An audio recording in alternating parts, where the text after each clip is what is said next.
Okay, cool. Welcome, everybody. We've got a couple of panelists in already. Welcome to our Thursday webinar with the Green Room.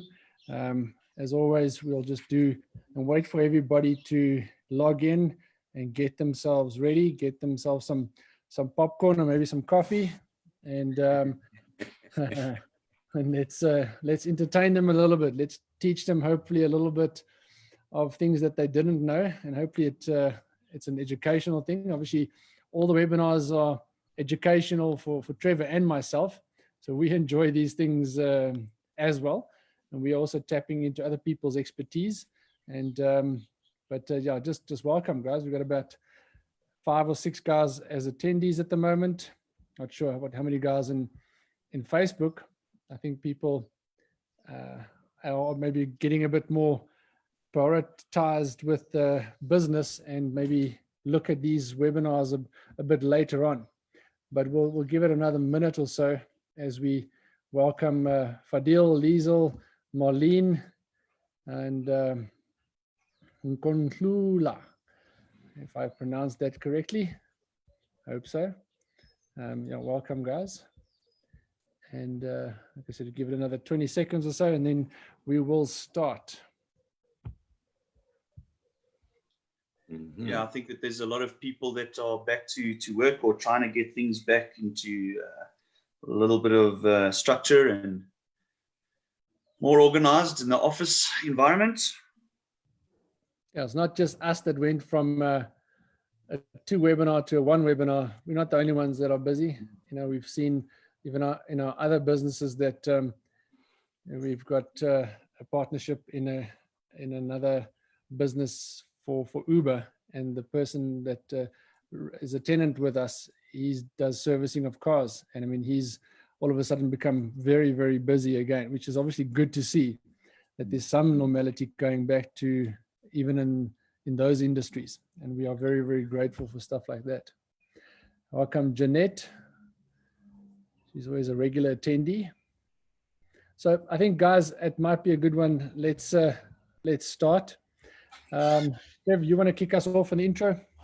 Yes, absolutely. So we're very excited today. Our panelist is Dr. Bruce Stewart, a friend of ours as well, and a business colleague of ours. So it's nice to have you with us, Bruce, and we'll go into some bigger introductions shortly.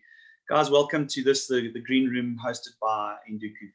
It's myself, Trevor Thomas, and my business partner, Lenny de Villiers. And we are the Induku Group. And what we do is we help people who would like to get to America and live their dream through an opportunity via a visa called an employment-based visa. We have a wonderful opportunity for people that would like to go there. They can apply for one of the positions that we are busy marketing for. And on your successful application, you will get yourself through to America with a green card in hand over a time period of about 12 to 18 months. Obviously, right now, that timeline seems to be more close to an 18-month scenario than not. And we've also now reached out into having a couple of other opportunities online, like the E2 and a couple of things like that. But today's webinar is not about that. If you'd like to know a little bit more about how you can get yourself and your family into America, then please get hold of anyone in the Induku team. Myself, Trevor, as well as Lenny, is very happy to get onto a call with you and discuss your options and look at a couple of scenarios and how we can assist you to do that. And we look forward to hearing from you. Our details are obviously, as always, on our website page, and we welcome your input on there. Lenny, you want to talk to us through the Green Room?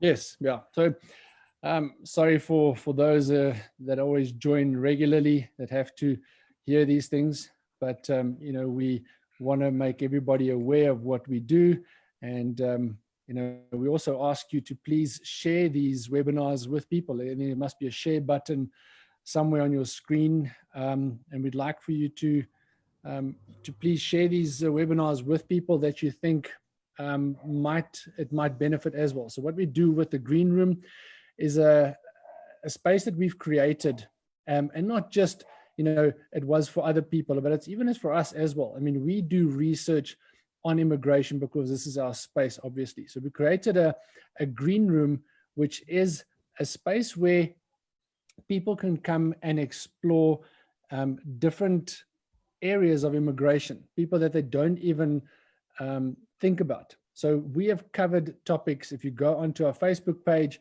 and you'll see the previous webinars that we've had.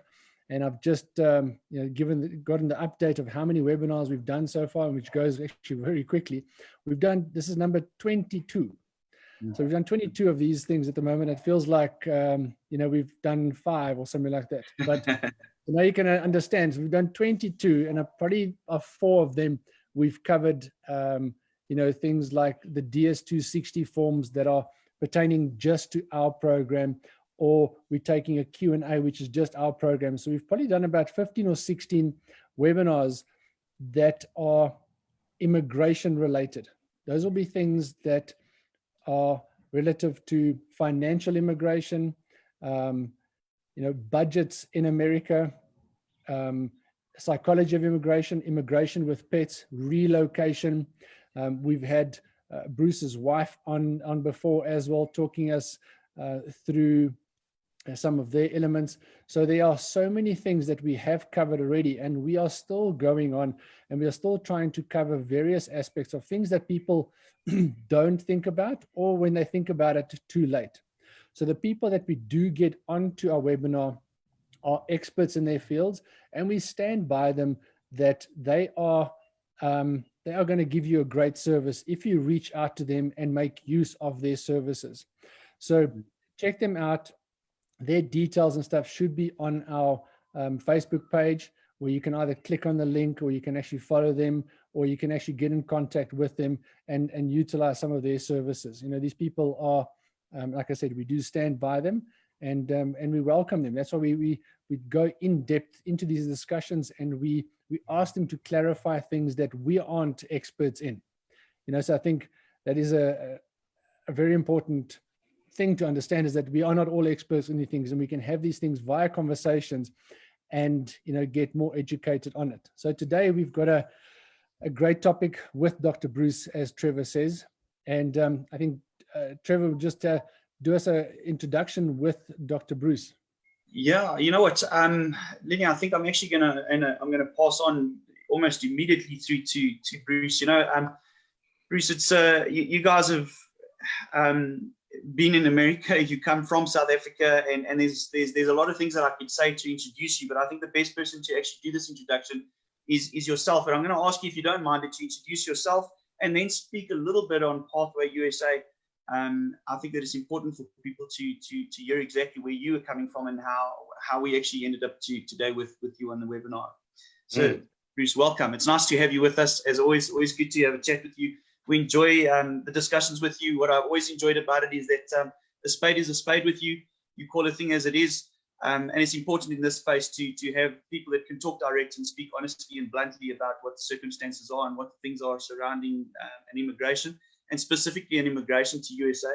And we most certainly, Lenny, myself, and our families will tap into your knowledge more often than not. So Bruce, welcome to the community. Guys, thanks very much for having me here. It's always a difficult one to change hats from one moment being a South African to the next moment being an American. As you guys know, in South Africa, you do call a spade, and you tend to call things as you see them. Here, we tend to be a little bit more politically correct. I've got my citizenship interview coming up in less than a month, so I'm on my absolute very best behavior. So not going to step on anybody's toes. We started Pathway USA 7, 8, 9 years ago. We moved to the United States from Johannesburg in 2001, and pretty much made every mistake that I think you can make. We thought America was waiting for us. We thought we had all the answers, which I think is a mistake that a lot of South Africans tend to make. We didn't know what we didn't know, and so a lot of mistakes were made. And we had an interesting 19-year things. You've probably done the numbers. We came in 2001 and 2020 getting citizenship. So it has been a 19-year saga. It involved all the worst of the worst and a lot of mistakes. As a result, we started Pathway really because our case became quite well known, not only in the United States, but also in terms of the South African population. And we got a lot of people saying, listen, you've done this. You've seen where the landmines are. You've seen where the mistakes are. And unfortunately, small mistakes that you make can have fairly big consequences. Yes. And really, so our position at Pathway USA is we're an educational service, we're a consultancy service, and we start right from the beginning. We're not immigration lawyers. We don't provide a legal service to anybody. But because we've been through this, we can anecdotally educate people about the different visas, how they operate, what their pros and cons are, and help them make decisions before they go and see an attorney so that they can have an informed discussion with their attorney.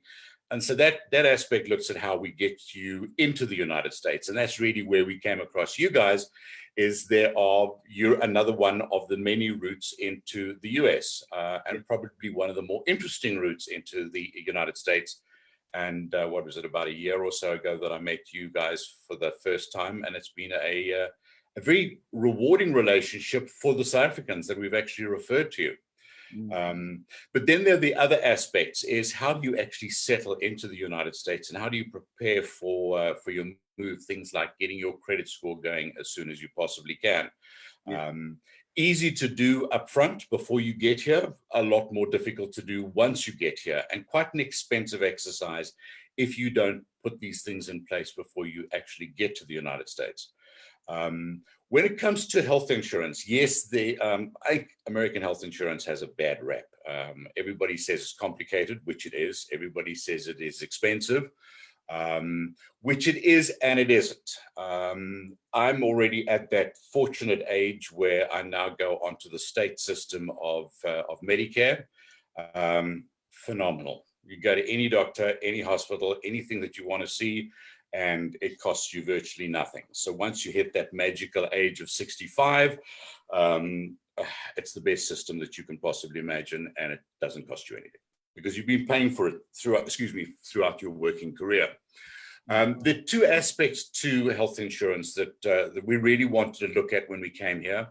At the time, the Affordable Care Act was not yet in place, commonly known as Obamacare. There's a lot of confusion. If you ask a lot of Americans which would they rather have, the Affordable Care Act or Obamacare, they will tell you we want to have the Affordable Care Act and we must get rid of Obamacare. Well, those are one and the same. They're exactly the same program. Those were not available to us when we came here, and health insurance was very difficult for us to get, but that has changed dramatically. The two aspects that we were concerned with when it came to healthcare was, first of all, what happens if you have an accident? You don't want to run off to go and see the emergency room because that is expensive. And by doing a little bit of shopping around and looking for consultants who can help on this, I, for example, found a very, very good little accident policy.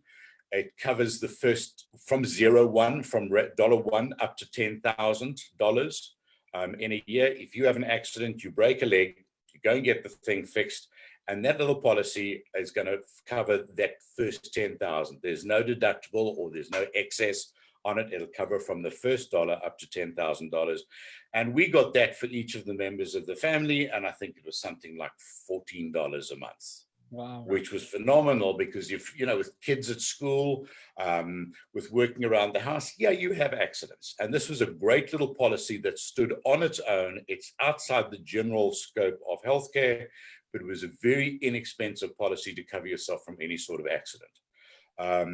We kept that going for a couple of years, and then we found, in fact, that the children going to government schools were covered by a school policy. Wow. And that was very nominal. And so essentially the children get covered for any form of accident throughout the school year. That's from August when they go back for the new academic year until June. And that's a 24/7 policy throughout the school year. And it covers them on any form of accident. Also incredibly inexpensive. Right. When it comes to general stuff, we went for about the first, I would guess, 12 years without any form of health coverage. I really looked at how we'd lived when we were in South Africa. As a professional graduate, I had ProfMed. These are the days before Discovery. ProfMed was an excellent policy that we had. And I looked at what my medical expenses had been in South Africa, and sort of reckoned, well, we actually weren't spending much on doctors, the occasional doctor's visit, but other than that, our medical expenses were very low. When I looked at the premiums of what we were looking at in the United States, I thought, this is actually worthwhile self-insuring, probably taking a little bit of a risk. But we didn't do the dangerous sports. I wasn't doing skydiving or parasailing or any of those fairly high risk sports. The kids were doing snow skiing. At my age, I figured breaking a bone at mid-50s is not the wisest idea to take up a new sport. So I didn't do things like that. But for 12 years, we never had any major expenses. So it was a very good way of saving money, in the sense that we didn't spend money unnecessarily. Now we do have health insurance, and under Obamacare, essentially there's a marketplace. Every state has its own marketplace, and they have different schemes that you could actually go out onto the Obamacare, it's healthcare.gov. You can go onto the website, you can have a look at what marketplace healthcare schemes there are available. The first year we did this, there wasn't much to choose. We had 2 of them here in North Carolina. As it turned out, some hospitals are in one health plan and some hospitals are in another health plan. Some doctors are in one, some are in the other, some are in both. So the wisdom there is you first of all find what doctors you want to frequent. So if you're a female from South Africa, you generally want a good dermatologist, because in our middle years, we start picking up skin cancers and those minor little irritations. So you want to find out who your dermatologist is going to be and what plan they're in. In the first year, we didn't know that, so we went for a plan, and then only after we had signed up for the plan did we find that most of the doctors that we wanted to use were in the other scheme, not in the scheme that we were in. And you get locked into the scheme for a year. So the following year, we got smart about that, and we went down and had a look at all of the doctors that we'd been using and with the doctors we wanted to use, and had a look at which of the plans they were in, and then we switched, and that's been phenomenal. Essentially, when you go to one of these plans, you've got 2 choices. You can either go for a fairly high deductible, which in South Africa you refer to that as the excess, and a lower premium. Or you can go for a very low excess deductible and a much higher premium. And it's going to work out at 6 of one and half a dozen the other. I did a rough calculation when you first asked me to come and talk on this thing. And just looking at some of the plans, the figures sort of came out at somewhere between $15,000 and $18,000 a year for a typical family. And you're going to lay that out either in terms of high premiums and low deductibles, or vice versa. So if the family is a good, healthy family and you don't anticipate spending all that much, well, go for a very high deductible and very low premiums, because you're not going to be spending the money on the deductible if you're not going to the hospital. Obviously, if you're a bunch of sick people and you live an extremely unhealthy life, well, maybe you want to pay those higher premiums and the lower deductible because it starts covering you right from the get-go. We've traditionally looked at health insurance as being disaster cases. Back home, it was not a question of running off to the doctor for every minor ailment that you had, because the doctor's got to diagnose these things. And yes, they are smart, but they don't call medical practices for any particular reason. So a lot of the doctors are sort of in the dark as well. And with internet being as good as it is, there are so many resources with WebMD where you can go along and type in your ailments and come up with a reasonably good selection of what the possible ailments could be. And look at it from the point of view that the most minor one is probably the most accurate one. So don't always look and see what is the worst case scenario and get into a panic situation because, I'm going to die in the next 30 seconds. And we found that has been a very good resource. Yeah. We then also found that, for example, other than your regular doctors, you have emergency rooms you want to steer clear of because they're pricey, but they have urgent care centers. And they've got them all over the place where you've got somebody like a doctor or a doctor's assistant or a nurse physician. And you can go down to one of these urgent care places And I think they charged, when we started using them, the fee was something like $99 for a visit and up to 3 treatments. So if you had if you had a raging cold and you thought it was possibly flu and you had a temperature, well, instead of going to the hospital, you go down to an urgent care place. They would do a sputum test, they would do a lung X-ray, and they would give you a course of antibiotics if it was something that could be treated with an antibiotic, and it was sort of a flat rate of $99, which was, it was cheap at the price and was a very easy thing to go and do. Yeah. So shopping around is critical, and being educated is absolutely important. Now, it would be great if I could, sort of take questions and say to some people, well, this is what it's going to cost you. Unfortunately, I can't do that. It depends on the family makeup. It depends on who the people are, what the ages are, and really what your medical history is like. And then you've got to make the decision whether you want to go for a fairly high premium and low deductible, or vice versa. Yeah, I think these are so good. I mean, it gives you just a different perspective of how medical aid should be viewed from the States. So it's not just I think from a South African perspective, we've just gotten so used to that, we need obviously medical aid to cover almost every aspect of medical care. And now when you go to the States, it just seems that, you've got so many more options that you generally actually have these options maybe to a lower end in South Africa. Like you don't have those, physician assistants you can go to over here that you got in the States. But I mean, there's so many more options in America. Like if you're going to be lazy and not do your research on it, yes, you're going to pay high premiums. And every family should be assessed on its own merit. So you've got to understand, like you said, you should look at what your family has been doing over the last couple of years. And I know a lot of people would just want to have a cookie cutter type of medical aid, that if I pay this, I get everything covered and I don't have to do my research on these things. So, and I this is what I'm picturing from what you are saying to us. Listen, you've done all your homework, which is great. I mean, for 12 years, for you guys not to be on a medical aid actually makes me think, I'm going, hold on, I've also been one of those people where I've actually been on the lazy side of going, as long as I've got Discovery, I'm getting all my Discovery points, they can tap me dry, I don't care, as long as I got my free fuel and stuff like that, I'm going lekker, so they've actually in the bigger scheme of things, tapped me dry for a reason. I didn't need all that cover. I could have explored other things, but because I was in a corporate environment, the job paid half of this stuff.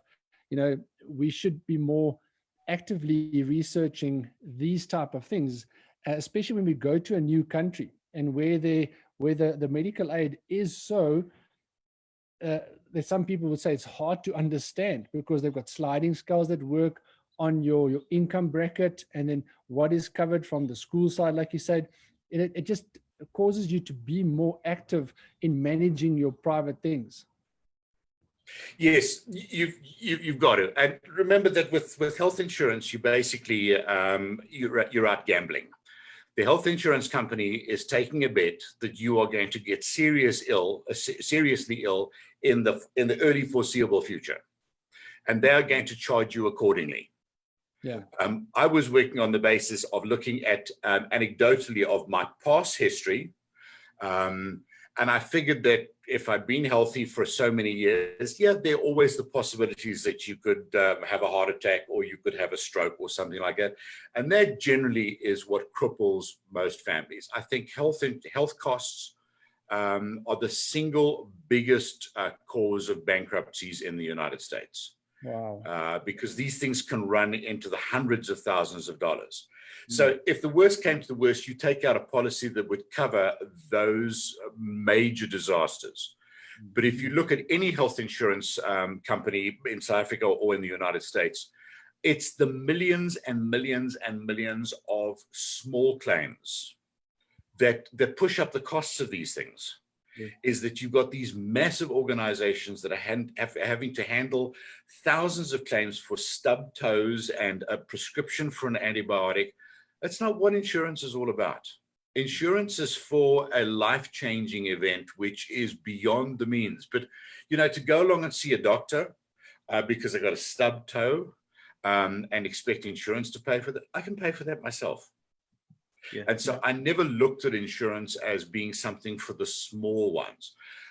We've seen some really interesting changes now with COVID-19 because everybody's been locked down. We've had to start doing this remotely. And we've seen a huge increase. And in fact, I've used them once or twice that I don't want to talk specifically about personal stuff, but I developed what I thought was a sty on my eye. And this thing just didn't seem to want to go away. And so I got onto the internet and went to go and have a look at what all the possibilities are. And it was a thing called a chalazion. Now, underneath your eyelid, you've got these little oil ducts. And they release oil, which are supposed to keep your eye lubricated so that your tears don't evaporate too quickly. And these things get blocked up. So I ended up with this rather ugly looking lump. And by going onto the internet and going to something like WebMD, we saw all the different possible diagnoses of whether it was a sty or whether it was a tear duct infection, and it happened to be a chalazion. I needed to see a doctor. But all of the doctors were not seeing patients. So I managed to find one of the doctors who had already started doing remote visits, virtual visits. So the two of us got onto Zoom, and we did a perfectly good doctor's visit where she diagnosed exactly what this was and what the treatment was going to be. I think the total visit cost me about $20. Wow. You know, I was amazed that this is what we're actually looking at, is that a lot of the stuff is going to start happening remotely, and we're going to see that there are going to be less people actually wanting to get in their cars, drive down, book an appointment, and actually go down to a doctor's room, that we can do this remotely. Wow. And it's going to bring the cost down. Bruce, now, you know, a lot of positions that one applies for in America comes with, for example, for the person that is going to be working there, a type of medical, whether that be in South African terms like a hospital plan or a plan per se or something like that.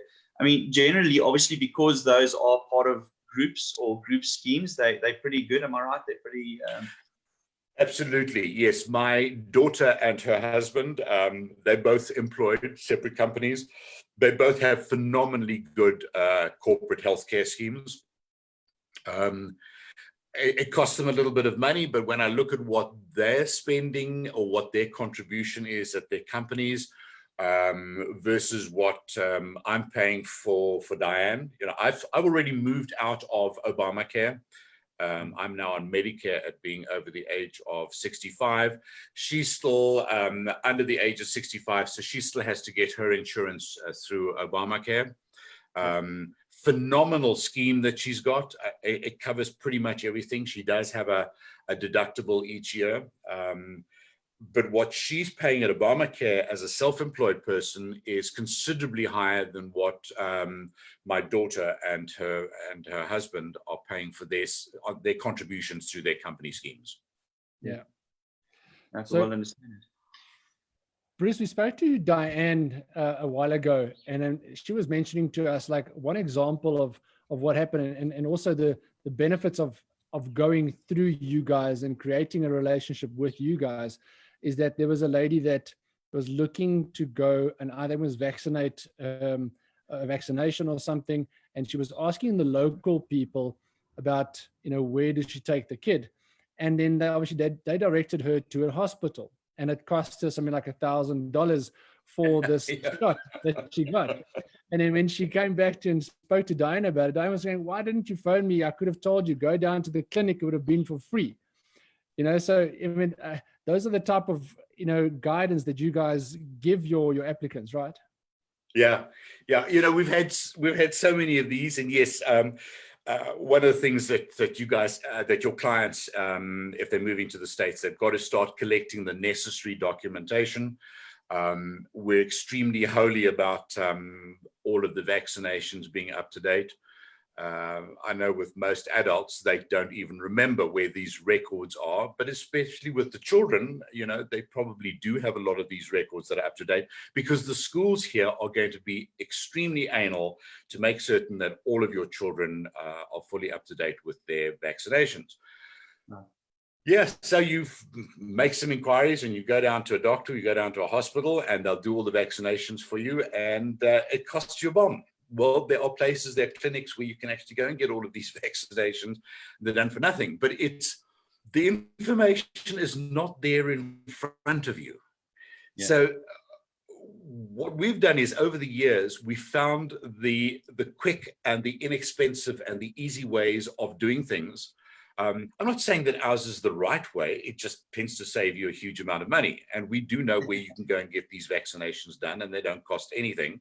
But nobody's going to tell you that. Then, for example, insurance. When you first start driving in the United States, you're treated as a new driver, regardless of your age and regardless of what your record is in South Africa. You are treated as a new driver when you get to the United States, and the insurance on your for your first year is going to be roughly 30% of the value of the vehicle that you're driving. So it's expensive.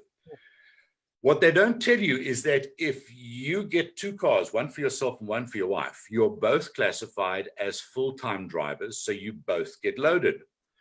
If you only have one car, but two drivers in the family, the second driver is actually classified as a part-time driver, so they don't have the loading. So if you can get away with having one car for your first year in the United States, you save yourself a fortune in insurance. And the same thing then applies is, you end up with a kid now that has got to the age of 16, and being an American child now, the child's going to want a BMW, or it's going to want a Wrangler or something like that. Americans have got to have the best cars. Well, if you go out and buy a vehicle for that kid, other than the fact that they're under 21, it's now a full-time under 21 driver. That loading is brutal. So let the kid share your car for that first year, because they're only classified as a part-time driver. Yeah. So we've sort of positioned Pathway USA as your Google for getting advice on things. And really, it's to ask questions before you go ahead and do it. You don't have all the answers. One of the other things that we did is we figured, okay, we wanted the flexibility to come to the United States, and we'll rent first. And once we sort of figured out what we're going to do and where we're going to live and and so forth, then we'll figure out we'll go buy a house. Well, we didn't realize that rentals that you pay in the United States are paid with after-tax dollars. Whereas if you buy a house, the mortgage interest that you pay is in fact tax deductible. So there's a fairly substantial savings by spending that monthly money on a mortgage payment as opposed to on a rental payment. We didn't know that. Secondly, property rentals tend to be higher than what you would pay on a mortgage. So a house that you can buy for $2,000 a month is probably going to cost you $2,300 or $2,400 a month if you want to rent the same house. So other than the fact that you're paying more for your accommodation, you're paying it with after-tax dollars and not pre-tax dollars. So we figured, okay, well, sooner we go buy a house, the better. Well, you've got to have a good credit score before you can go buy a house. And we started looking at, all right, how do you build a good credit score? Well, the first one is you need to have a good mortgage. Well, you can't get a mortgage until you've got a good credit score. You can't get a good credit score until you've got a good mortgage. So you see, you have these little problems, and that's what we're doing with a lot of our people. So it's not just once you get here. It's the things that you want to put in place in order to prepare yourself for coming to the US. So it's education, education, education. And that's really what we do all the time. Shame. I mean, all I got from that also is that shame. Loren's going to drive a bicycle for the first year. Shared driver. Shared driver, yeah. Call a shared driver. Absolutely. The kids don't have to have a car. And, at 16, for them to be out driving cars, I didn't have a gray hair until my kids got to the age of 16. Bruce, listen, they also say it's not what you know, it's who you know. So we're very glad that we know you and Diane. one of the things that has come up actually from, I think it was either Jeanette or let me just quickly see here. Let's quickly just talk about back to the medical side. Yeah. The hospitals, you know, in South Africa, you stay very, very, very far away from government hospitals. In America, the government hospitals versus the private hospitals, that sort of stuff. Can you talk to us a little bit about that? Just to answer, maybe what I should do is let me read the exact question for you. I just want to find it over here. Yeah, what are the government hospitals like? Should one stay far away from these? And then have you found that the prices have shot up since COVID? Oh yeah, first of all, there's no distinction between government hospitals and private hospitals. Everything in the United States is privatized. Yeah. So the hospitals that you're going to hear, they're all privately owned hospitals, and they're all big financial consortiums that own these hospitals. So, and they're all absolutely phenomenal. We've got two major hospital groups here in Charlotte. I've just been in to go and have a hip replacement. Went into the hospital, you know, it was Rolls Royce right from the very beginning.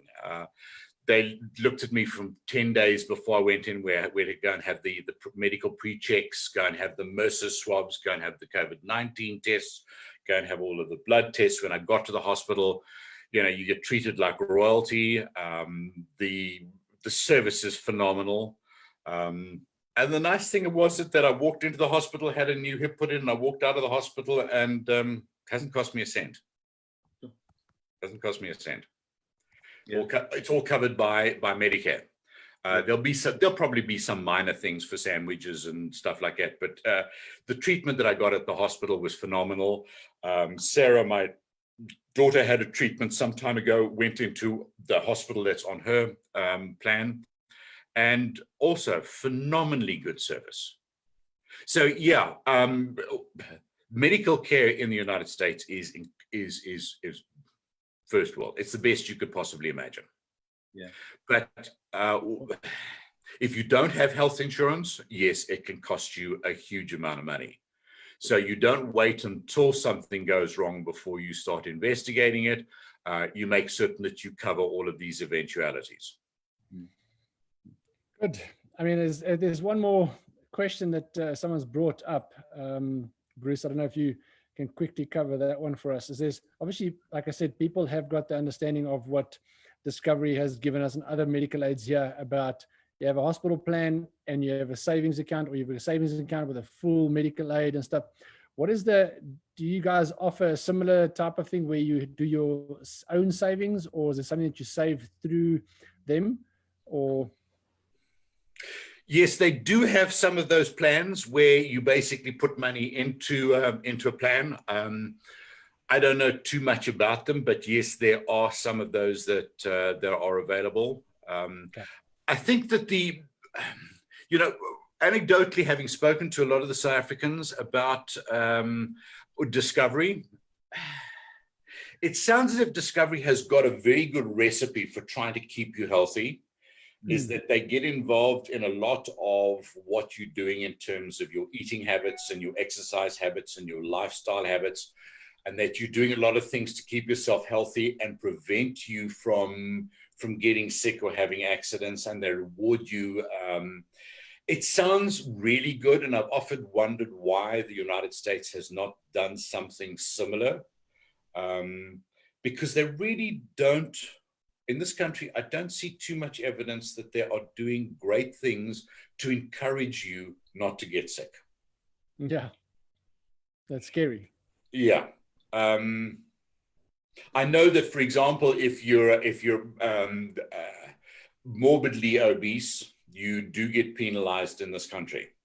If you're a smoker, you get massively penalized if you're in this country, if you're getting your health insurance.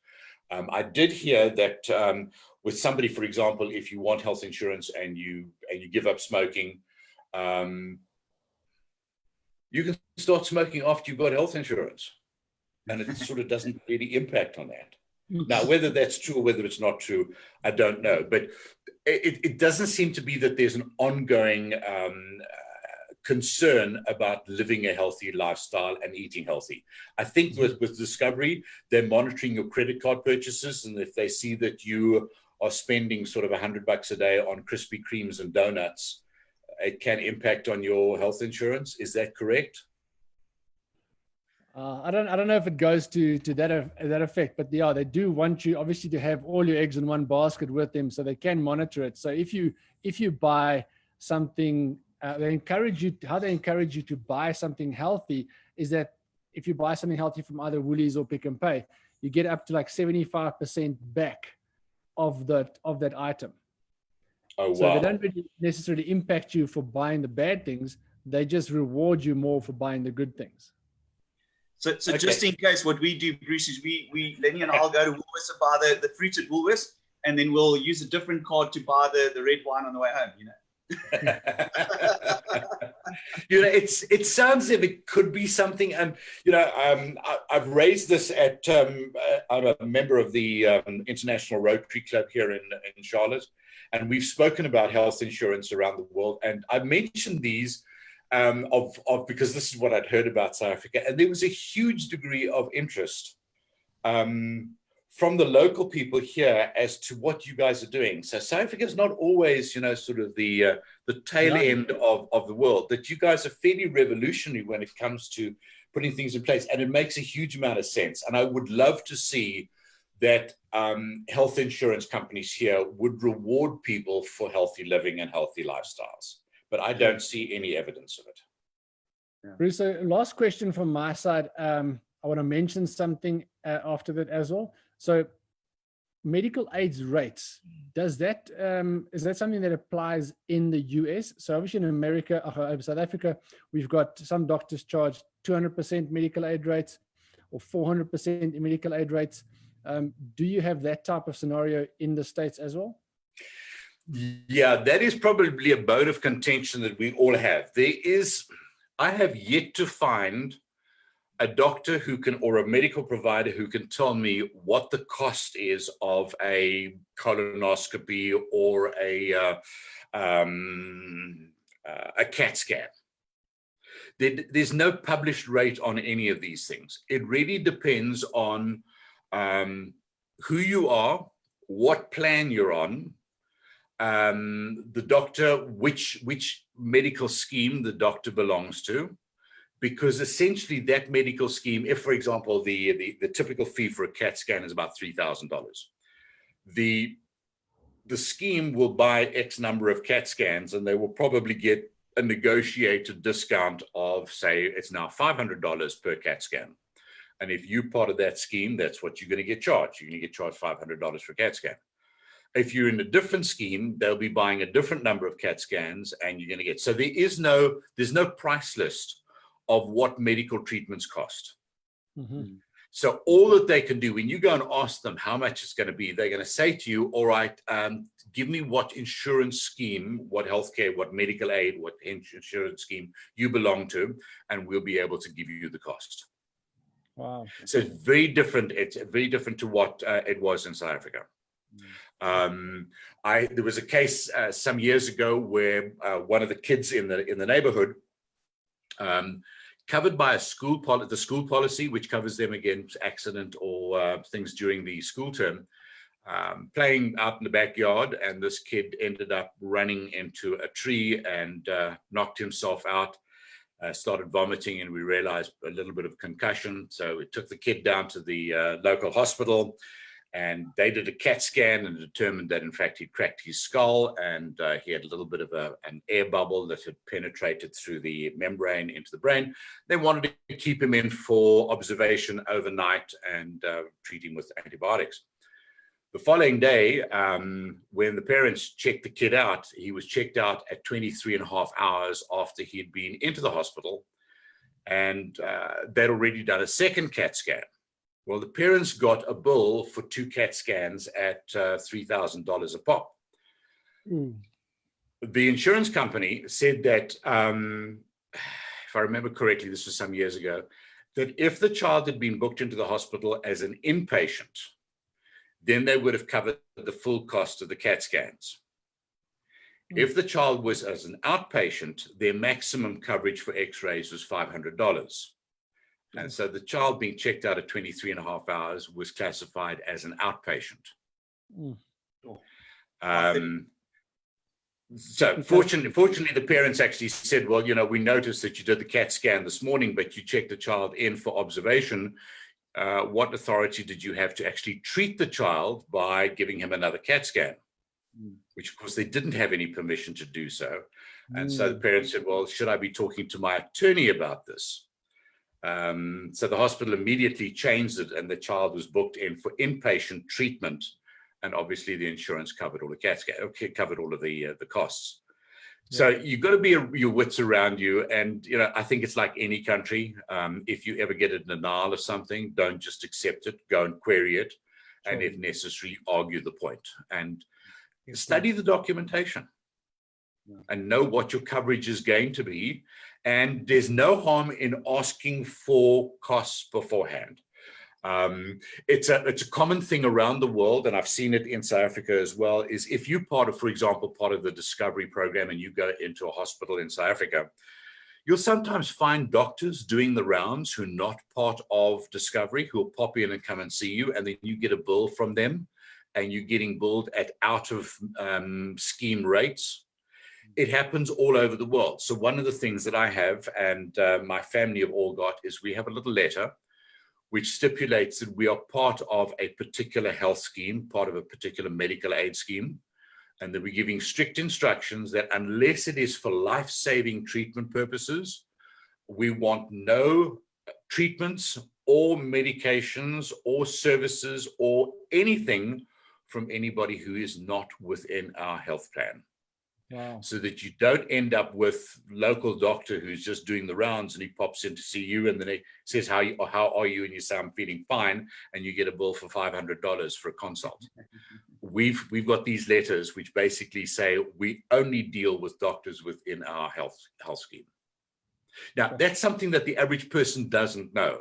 And that's the sort of information that you will pick up from us, simply because we've learned the tricks. We've learned where these dangerous areas are, and we just make this available to the customers. Good. So, Bruce, thank you. We've gone on a little bit longer than what we thought, but this has been so incredibly fruitful for everybody. There's one question here, the last one that I can see. How do the health insurers treat pre-existing conditions? Is that something that you can guide us on, Bruce? Is that they obviously ask you to declare that, and then they would probably bill according to those things when they set up your plan? Or this is a highly controversial thing. Obamacare does not discriminate against you for pre-existing conditions. Trump is wanting to get rid of Obamacare, and he's wanting to bring in a healthcare system where they can load your policy because of pre-existing conditions. It really depends on what it is and which scheme you're going with as to what degree your pre-existing condition is going to have an impact. I think in terms of pre-existing conditions that you've got, with immigrants, there's a new aspect that has come in now. It's whether you're going to become a burden on the public purse. If you, for example, and I've just seen a case that happened in Australia where the parents had been living as permanent residents in Australia for something like 20 years, and they were in the final phase of getting their citizenship, and the wife had a baby and the baby was tested, and they found an indication that the newborn child had an early diagnosis of cystic fibrosis. The entire family was deported. Wow. Because cystic fibrosis is one of those debilitating diseases that ultimately will require a lung transplant. And the Australian government took the view that this was a family that was going to become a severe drain on the public purse. The United States is starting to look at similar types of things. I know that, for example, with Obamacare, your premiums are determined to a large extent by what your earnings are. So if you are a high earner, you're going to be paying a lot more for your Affordable Care Act health insurance than somebody who is a much lower earner. And the lower your income, until you get obviously to a threshold where you've got to go onto the state system called Medicaid. But as your income comes down, you get a bigger and bigger subsidy from the government. The question was whether getting that subsidy, if you were still an immigrant, whether that would be classified as drawing from the public purse. They have ruled that that doesn't. But for example, if you come out here and you're having hard times and you start getting food stamps, yeah, that can have a serious impact on whether you ultimately become a permanent resident or a citizen, because you're becoming a drain on the US taxpayer. Cool. So pre-existing conditions really depends on what it is as to whether it's going to have an impact. We have one client who's coming out where one of the children does have a pre-existing condition. It's a very serious pre-existing condition, but it is one of those conditions that requires no major medical intervention and no increased expenditure. So that is not a problem at all. It's where your pre-existing condition is likely to become more and more serious that the insurance companies are going to become a little bit more cautious. Okay. But I don't, to my knowledge, there's not a sort of a list that they will go down. They will look at each case on its individual merits and make the decision whether this is something that appreciably changes the burden of responsibility for the insurance company. Good. Bruce, so a long answer to a short question. No, brilliant. I think you've good details there. Very, very good. Bruce, it's been amazing. I think you've given us more of what we've asked of you. And, I just want to close with, the beauty about our program is that, the companies that do employ you through our Live Your Dream program is that you do get medical, dental, and insurance as well. So those are that's a huge positive on your side. It's a huge positive on those programs. Yeah. Good. So, Bruce, thank you so much for your time today. We have got almost like a menu that we send through to our guys, which has got details of everybody that we've had on the webinars in terms of, if you're wanting to move your pets or anything like that. We will most definitely be sending your information through on that as well, and sending to everybody that is there. There might be people that watch Facebook afterwards. So I'm going to ask you, do you want to maybe just give us your email address while we're on this webinar that people can maybe contact you, or they can obviously come by in Duca Group as well. But what we do want to make sure of is that people get in touch with you. A lot of our guys are now past Department of Labor stage, which effectively means that we can almost get defined time of entry to the state subject to consulate interviews. And it's important to now get hold of you and Diane and start finding out a lot of the information that you guys do supply and help with. So maybe just your email address, please, Bruce, if you don't mind. Yeah, it's info@pathwayusa.co.za. There it is in the background, Pathway USA. It's all one word, .co.za, and it's info@pathwayusa.co.za. Awesome. Bruce, thank you once again for your time. Awesome to have you on the webinar as always. We hope that you guys have a good day out there, nice and sunny and hot in the USA. Yes, as they say in South Africa, is bloedig hier vandag. Guys, it was an absolute pleasure. And if any of your people, I've got a load of the healthcare consultants that I use who can go through those details. And really what we do is we introduce people to consultants in the healthcare industry that we have used before, and we find that the service that they give you is good, solid, reliable service. Like, for example, that little $14 a month accident policy. I'd never even seen that until I said to him, what do I do if I'm just out in the workshop and I drop a 4-pound sledgehammer on my foot and break a couple of bones? Do I go to the emergency room? He said, no, just go down to your local doctor and get him to check the thing out.